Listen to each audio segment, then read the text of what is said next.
계속해서 예레미야에 대해서 살펴보고 있죠. 여러분 개인 묵상도 그렇고 또 설교도 그 진도에 따라서 함께 갑니다.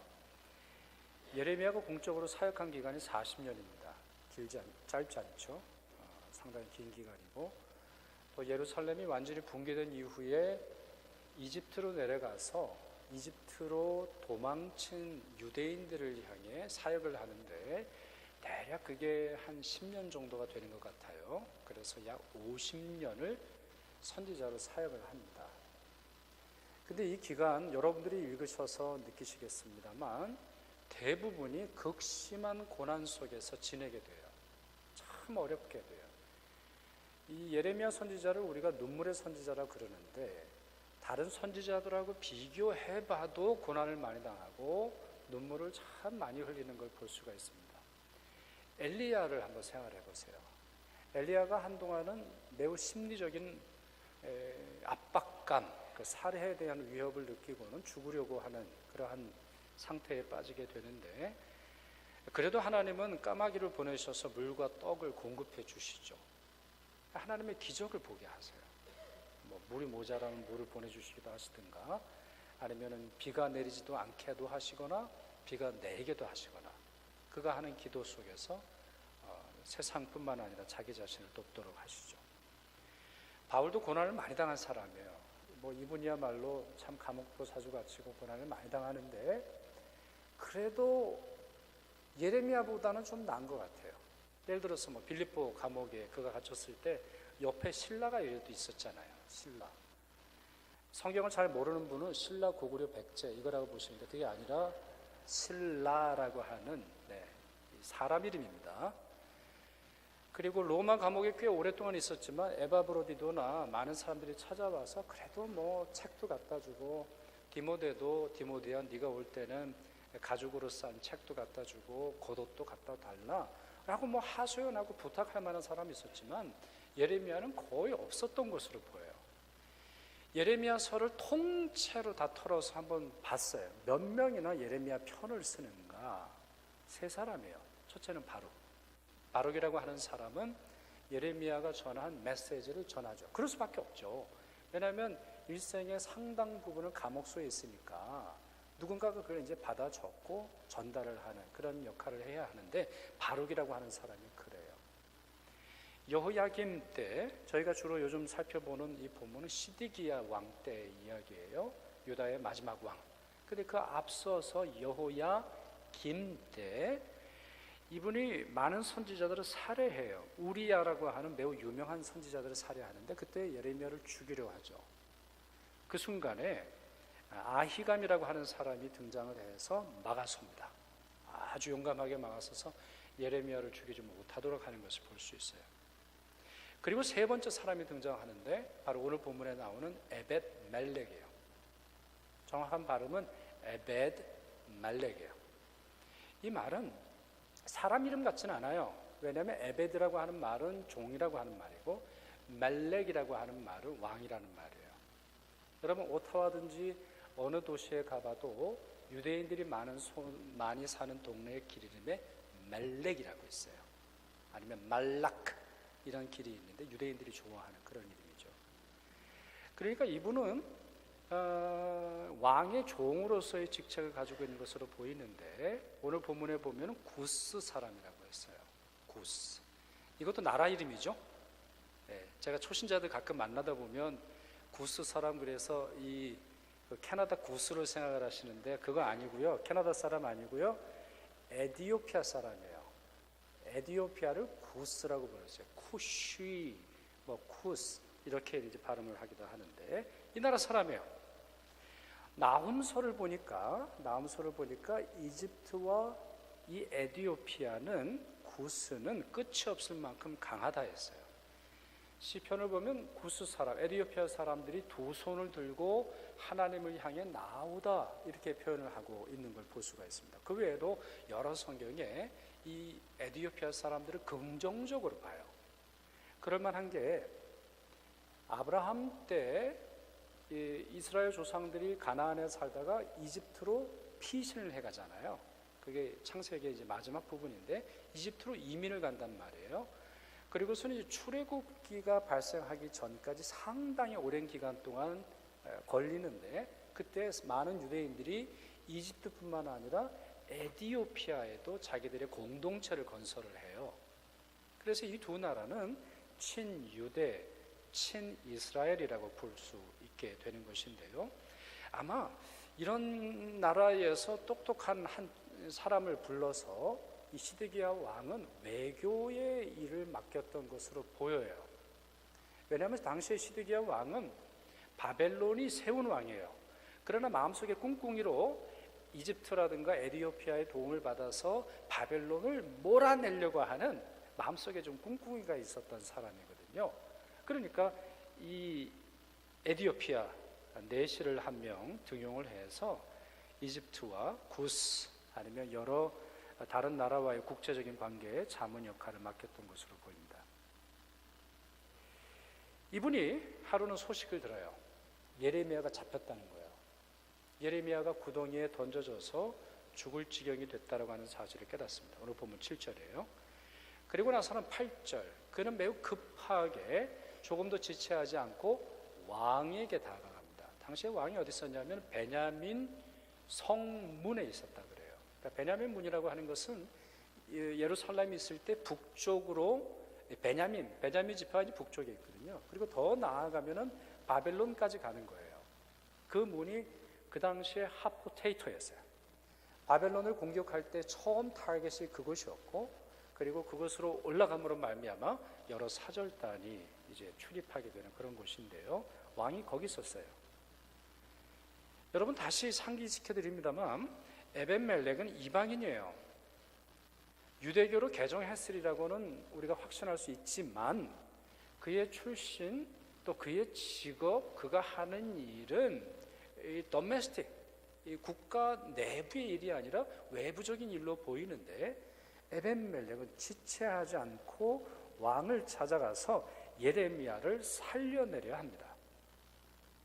직접적인 권한도 있어 보이지도 않고 직접적인 연관성도 확인하기 힘들지만 아마 자기 안에 있는 어떤 의로움이, 아니면 예레미야야말로 그 시대에 참된 예언자라고 하는 사실을 확인했기에 이런 행동을 한 것으로 보입니다.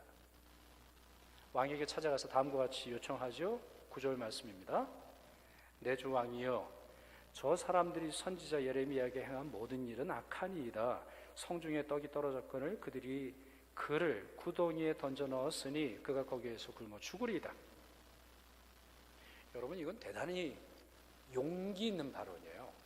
특별히 앞에 있는 슬라이드를 보여주시면 이 에벤멜렉이 왕에게 이렇게 말하잖아요. 저 사람들 악합니다. 저 사람들이 누구예요? 고관들이거든요. 고관들, 관리들이에요. 예레미야를 체포할 뿐만 아니라 체포한 사람의 여러 혈족들 아니면 친구들, 지체가 높은 사람들이었는데, 웅덩이에 갇혔던 중요한 이유는 왕조차 그 사람들을 컨트롤할 수가 없었어요. 아까도 말씀드렸잖아요. 시드기야 왕은 그냥 껍데기거든요. 허수아비 왕이거든요. 종이만 왕일 뿐이에요. 그저 머리에 왕관만 쓰고 있을 뿐 실권은 전혀 지니지 못하고 있었어요. 그게 포기했단 말이에요. 근데 고관들이 왕조차 포기한 예레미야의 생명을 앗으려고 할 때 이 사람은 뭐라 그랬다고요? 그들이 악합니다. 그들이 악합니다.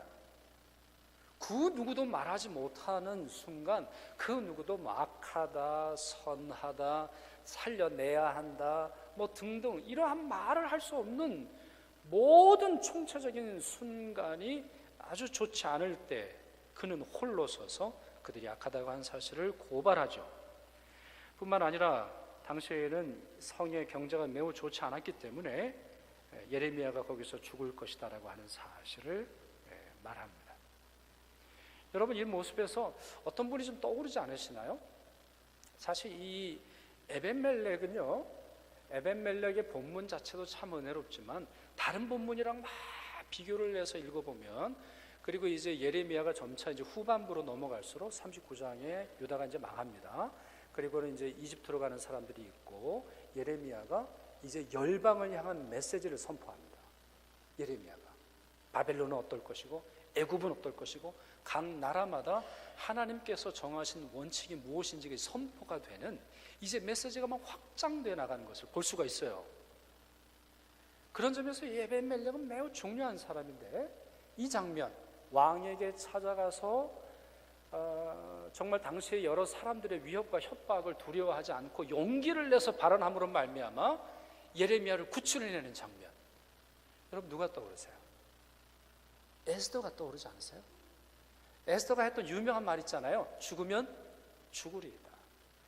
내 생명을 아까워하지 않고 내 동족을 살리기 위해서 하만이라고 하는 사람의 정말 그 계략과 모략 속에서 내 백성을 구원해내고자 하는 에스더의 용기, 에스더의 그 담력, 에스더의 그 이 대화하는 모습, 이 에벤멜렉에서 우리가 느낄 수 있어요. 오히려 에벤멜렉은 더한 거예요. 에벤멜렉은 예레미야의 동족이 아니에요. 친구가 아닌 것으로 보입니다. 혈족이 아니에요. 피를 섞지 않았어요. 그럼에도 불구하고 그를 위해 자기의 생명을 아까워하지 않는 것을 볼 수 있어요. 이 말을 시드기야 왕이 허락을 해요. 이제 왕도 이래서는 안 되겠구나 이렇게 생각을 하고는 몇 명을 보내요. 몇 명을 보냈을까요, 여러분? 성경이 몇 명이라도 있어요? 30명. 좀 많아 보이지 않아요? 오늘 본문은 사실 짧은데 이 바룩이라고 하는 분이 굉장히 뛰어난 사람이에요. 그러니까 아주 짧은 단어 속에 당시의 정황을 우리에게 총체적으로 보내줘요. 만약에 그냥 물리적인 힘이 필요했으면 2명 내지 3명이면 족한 거예요. 예레미야가 얼마나 체중이 나갔을지 모르겠습니다만 이 힘이 필요한 게 아니에요. 30명을 보낸 이유는 당시의 상황이 예레미야를 구출하다가 고관들이 보낸 군인, 고관들이 보낸 수비대와 충돌할 가능성도 있었기 때문으로 보여져요. 그러니 매우 위급한 상황이었는데 이와 같은 위급한 상황에 에벤멜렉은 30명과 함께 예레미야에게 가요. 근데 예레미야에게 직접 가지 않죠. 오늘 본문의 11절을 보면 에벤멜렉이 어디로 향해 나아가요. 참 이것도 얼마나 은혜로운지 몰라요. 오늘 본문에서 저는 제일 은혜로운 본문이에요. 저 자신이. 자, 그 말씀 이렇게 되어 있습니다. 에벤멜렉이 사람들을 데리고 왕궁, 곳간 및 방에 들어갔어요. 이게 어디죠? 우리는 잘 모르죠. 예루살렘 왕궁의 구조를 우리는 모르니까. 근데 이 표현들을 보세요. 조금 더 은밀하고 조금 더 내적이고 조금 더 보석이 있을 것만 같은 그런 곳 아니에요? 왕궁, 곳간 및 창고가 아니고 방이에요. 저는 이렇게 생각을 해요. 아마 실크 같은 거를 구하려고 했던 것 같아요. 왜요? 지금 이 예레미야는 37장서부터 이 예레미야 37장서부터 계속 고난이 점증적으로 증가하고 있는데요. 처음에 어떤 사람에 의해서 사로잡히고 많은 매를 맞아요. 그러면 잠시 풀려나는데 또 맞아요. 그러니 지금 예레미야의 육체적인 상태는 그의 피부는 멍과 피로 물들었을 거고 그의 근육은 찢겼을 것이며 그의 혈관, 어쩌면 동맥까지도 터져서 극한 어려움 속에 있었겠죠. 그리고 그곳에 밧줄로 던져진 상태였었고 그 웅덩이는 축축하게 적어져 있었단 말이에요. 진흙처럼. 그러니까 이 에벤멜렉은 용기만 있는 사람이 아니에요. 그곳에서 예레미야를 꺼낼 때 가장 부드러운 천을 찾으려고 했어요. 가장 부드러운 천. 그렇잖아요. 헝겊과 낡은 옷이라고 했단 말이에요. 누구의 옷이겠어요? 당연히 왕의 옷이거나 왕비의 옷이에요. 참 세밀한 사람이에요. 이 사람은 아픔을 이해하는 사람이에요. 고통이 뭔지를 아는 사람이에요. 구덩이에서 사람을 끌어올릴 때 단순히 그냥 사람만 살리면 되는 것이 아니라 그 과정을 통해서 위로받도록 했어요. 그렇잖아요. 11절 그 다음 절에 뭐라고 되어 있어요? 예레미야에게 소리를 쳐요. 예레미야요, 밧줄을 내릴 테니까 그 밧줄 끝에 달려있는 헝겊을 겨드랑이에 끼고 오세요. 너무 당연하죠. 매 맞은 사람이 어떻게 이걸 붙잡고 옵니까? 매우 세밀해요. 에벤멜렉은 고통을 알고 고통을 해결하는 방법을 이해할 뿐만 아니라 고통을 치료하고 위로하는 방법을 알아요. 그래, 에벤멜렉은 이런 사람이에요. 용기에 있어서도 탁월하고 지혜와 긍휼에 있어서도 남다른 사람이에요. 이런 에벤멜렉은 한 사람과 아주 극명한 대조를 이룹니다. 이리야라고 하는 사람이에요. 역시 사람 이름이에요. 이분은 전통 관료 집안 출생입니다. 그리고 직업은 베냐민 성문의 수비대 대장이에요. 계속 베냐민 문이 언급되는 걸 여러분이 이제 주목하셔야 되는데, 여하튼 거기에 있는데요, 예레미야가 그곳을 지나서 베냐민으로 가려고 할 때 그를 체포합니다. 이유는 뭐냐? 아무 증거도 없고 아무런 정황이 없음에도 불구하고 잠시 이집트가 힘을 내서 북쪽으로 올라올 때 유다를 지배하고 있던 바벨론이 약간 북쪽으로 옮겨갔어요. 그리고는 너 바벨론에 항복하러 가려고 하는 거지. 너 첩자지. 너 우리 민족에 대해서 끊임없이 하나님의 말씀이라는 핑계를 대면서 망할 거다. 바벨론에 포기해라. 하나님께로 돌아서라 하더니 너 지금 그 첩자짓 하러 가려는 것이지. 이러한 말로 누명을 씌워서 체포를 하게 됩니다. 이분도 참 연구거리예요. 왜 이런 행동을 하고 있는 건가요? 물론 민족을 사랑하고 자기 직업을 귀하게 여길 뿐만 아니라 당시에 어떠한 법이 내려져서 그럴 수도 있을지 모르겠어요. 베냐민 문을 통과해서 북쪽으로 나아가는 사람들을 조사해라. 혹시 이런 법이 내려졌는지 모르겠습니다만 과도하고 지나친 것 속에서 예레미야를 체포하죠. 유진 피터스 목사가 예레미야서를 주의하는 책을 썼어요. 주와 함께 달려가리이다. 아주 은혜롭고 정말 좋은 책인데요. 이 책에서 유진 피터스 목사가 이리야를 분석을 해요. 도대체 저 사람 왜 그러는가? 이 사람이 하는 행동의 원인, 이 사람이 가지고 있는 행동의 문제의 본질이 뭔지를 설명을 해요. 많이 설명을 하지만 그 중에 핵심적인 내용이 이래요. 이리야는 자기 직업을 이용해서 인격체로서의 책임을 회피한 사람이다. 그는 사람들을 파괴하는 일을 하기 위해 업무 분장에 따른 규칙과 특권 뒤에 몸을 숨기는 최악의 관료였다. 그는 도덕이나 의, 하나님과 인간을 전혀 고려하지 않은 채 직무를 수행했다. 맞는 말이죠. 그는 할 수 있었어요. 선한 행동을 할 수 있었어요. 생각을 하고 판단을 하고 예레미야를 어떻게 해야 할지를 충분히 고려하고 판단할 수 있었어요. 그럼에도 불구하고 그는 자기 직업, 자기의 재능, 자기의 가문, 자기의 지위, 자기의 권한을 이용해서 윤리를 파괴하고 생명을 파괴하고 하나님의 공의에 대항하고 이웃을 위해 사용할 수 있는 선한 일들을 망가뜨리는 걸 볼 수 있어요. 하지만 이에 비해서 에벤멜렉은 전혀 다른 행동을 하고요, 전혀 다른 결과를 낳습니다. 사실 오늘 본문은 여러 다각도로 봐야 되는데요, 열왕기하 아니면 역대하 아니면 다른 여러 구약 성경들을 읽어보면 이 예루살렘이 망할 때 하나님의 심판을 받는 대상들이 나와요. 근데 그 중에 서너 명이 언급이 되는 걸 볼 수 있는데, 첫째는 대제사장, 둘째는 부제사장, 세 번째 그룹이 있는데 성문 문지기예요. 이 사람들의 특징이 있어요.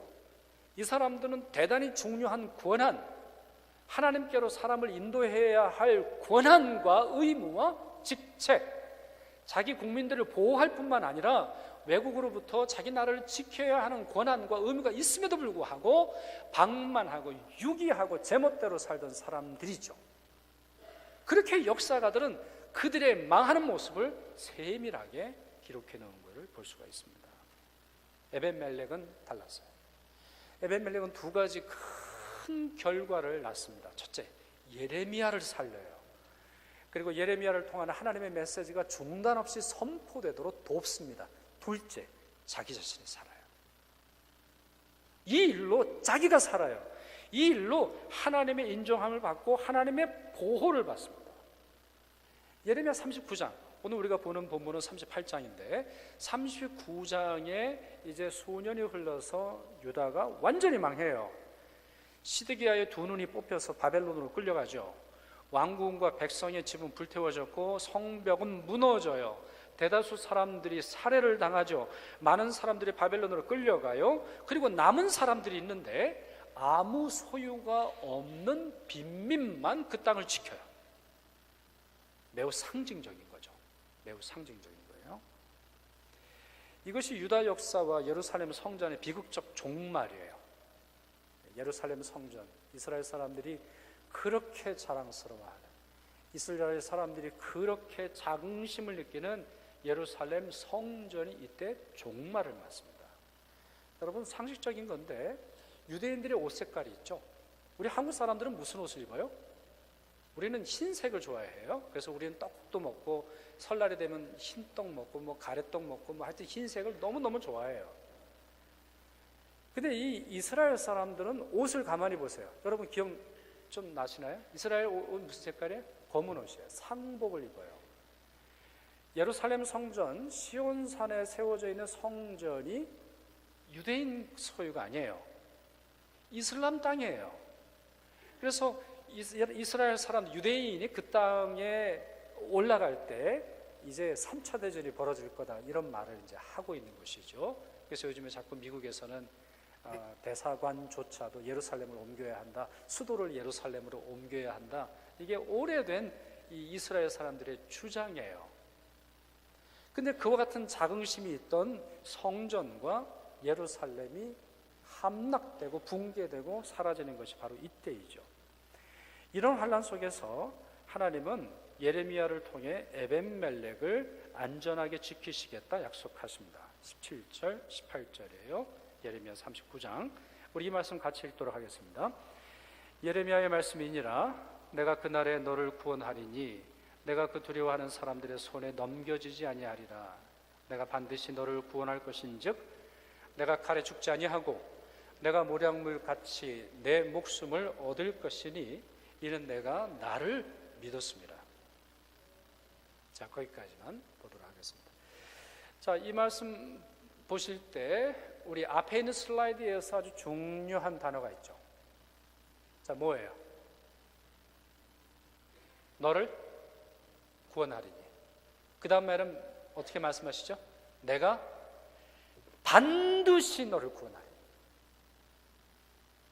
내가 어떤 상황과 조건과 처지와 형편 속에서도 너만큼은 지켜주겠다. 뭐 지금 이 시대는요, 이때는요 총체적 난국이거든요. 뭐 누가 살아남고 누가 뭐 탈출하고 이럴 수 있는 상황이 아니에요. 이때의 유대 역사에서는 정말 유대 역사의 가장 비참한 지경에 이르러요. 사람까지 먹었으니까. 그래서 이날은 이즈벨을 잡아먹었고 그 다음 주에는 이즈벨을 잡아먹었고, 그 당시에 재판이 뭐였냐면 그 다음 주에는 이즈벨을 잡아먹기로 했는데 안 내놓는다라는 게 이 당시의 재판거리였어요. 유다 역사에 이런 역사가 없어요.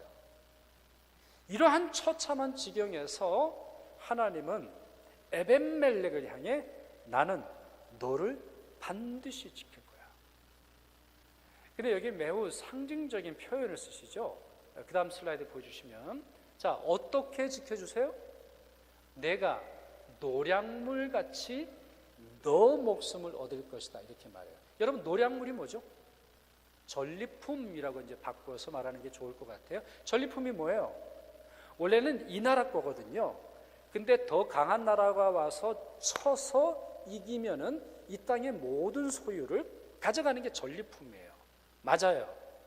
엘리멜렉도 전리품에 속하는 것이에요. 이 바벨론의 은총이나 바벨론의 도움을 전혀 기대할 수 없는 순간이지만 이 전쟁의 승리자와 함께 하나님의 돌보심을 받도록 해주시겠다고 하는 말씀이에요. 두 번째, 이 본문에서 아주 눈이 크게 띄어지는 것이 있어요. 맨 마지막 단어들이죠. 이는 왜 이런 은총을 베푸세요? 왜 이런 약속을 베푸세요? 왜 내가 너를 반드시 지키겠다, 하나님이 스스로 작정하시고 결심하시고 그분의 의지로 지켜주세요. 너 나를 믿었기 때문이야. 여러분, 하나님을 믿는다라고 하는 이것이 예레미야를 관통하는 주제거든요. 예레미야를 관통하는 주제예요. 바벨론이 몰려온다 할지라도 너 제발 좀 나를 좀 믿어라. 사람들이 아무리 많은 우상 숭배를 하고 돈에 취하고 명예를 취하고 불이익과 수많은 불의를 저지를 때 너 나를 믿고 제발 거룩하게 좀 살아라. 주님이 계속해서 말씀하시잖아요. 근데 이 에벤멜렉은 하나님을 믿었다고 하나님이 스스로 말씀을 하고 계세요. 뭘 했기에 이런 거예요? 그가 뭘 했길래, 그가 얼마나 대단한 일을 했길래, 그가 얼마나 뛰어난 일을 했길래, 그가 얼마나 감탄할 만한 일을 했길래 이와 같은 은혜를 받습니까? 한 사람을 살린 거예요.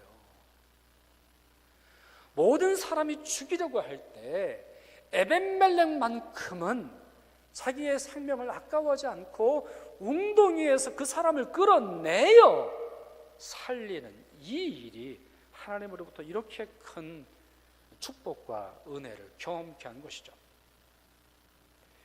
여러분, 이 말씀도 구약의 어떤 한 사건을 떠올리게 합니다.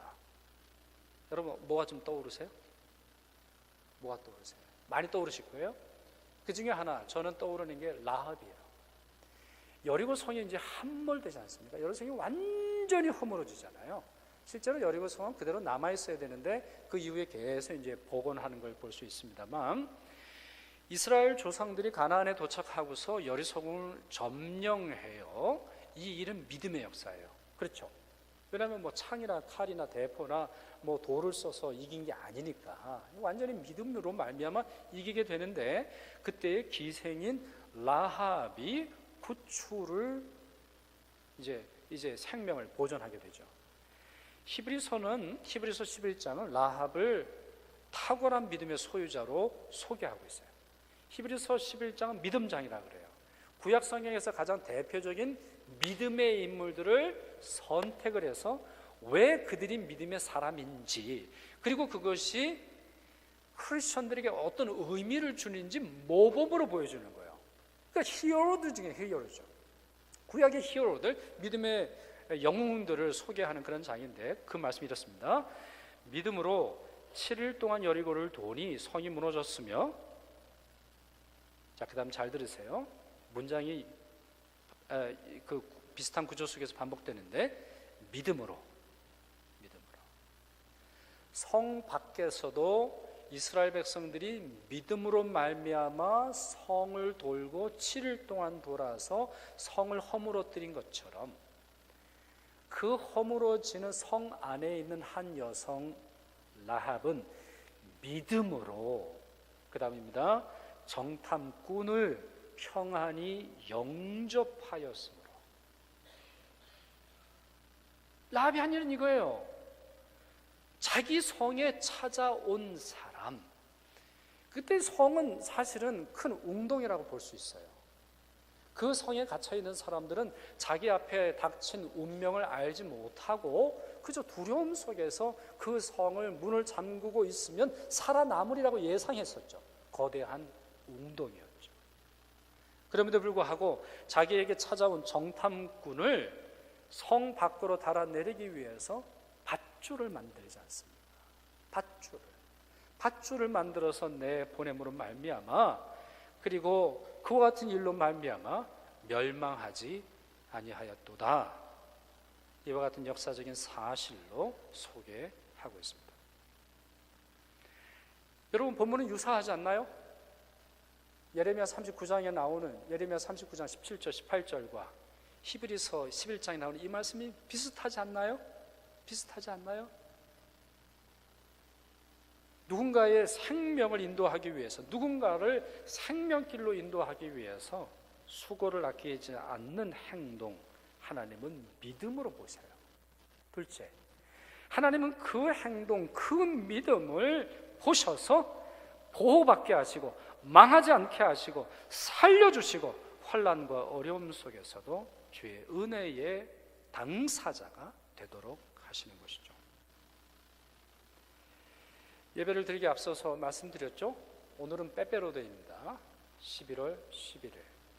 그런데 11월 11일 11시 100년 전에는 1차 세계대전이 종전되는 것으로 인해서 많은 사람들이 기뻐 하나님을 찬양하고 자기에게 주어진 평화의 값이 수많은 사람들의 희생과 피로 이루어졌다라고 하는 사실을 기억했어요.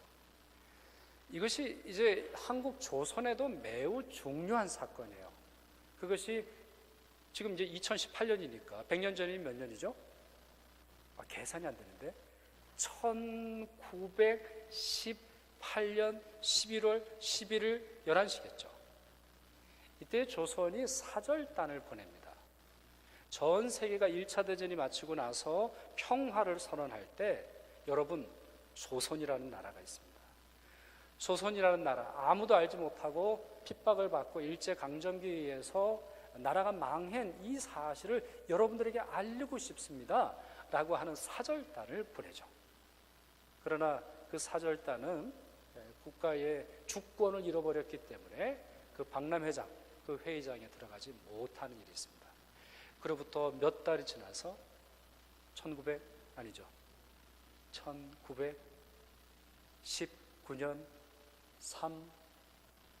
우리 3.1절 3월 1일에 우리 스스로 해방을 선언하고 독립을 울부짖고 하나님의 은혜를 구하는 그런 일들을 진행하게 되죠. 올해 오늘 일부 예배가 끝나고 2부 예배가 되기 전에 그 행사를 좀 살펴봤어요. 올해는 올해도 이제 프랑스에서 일을 이제 했는데 그 마크롱 프랑스 대통령이 기념사를 했더라고요. 그러면서 이런 말을 해요. 오늘 우리가 자유로운 세상에서 살 수 있도록 희생한 사람들을 기억하십시오.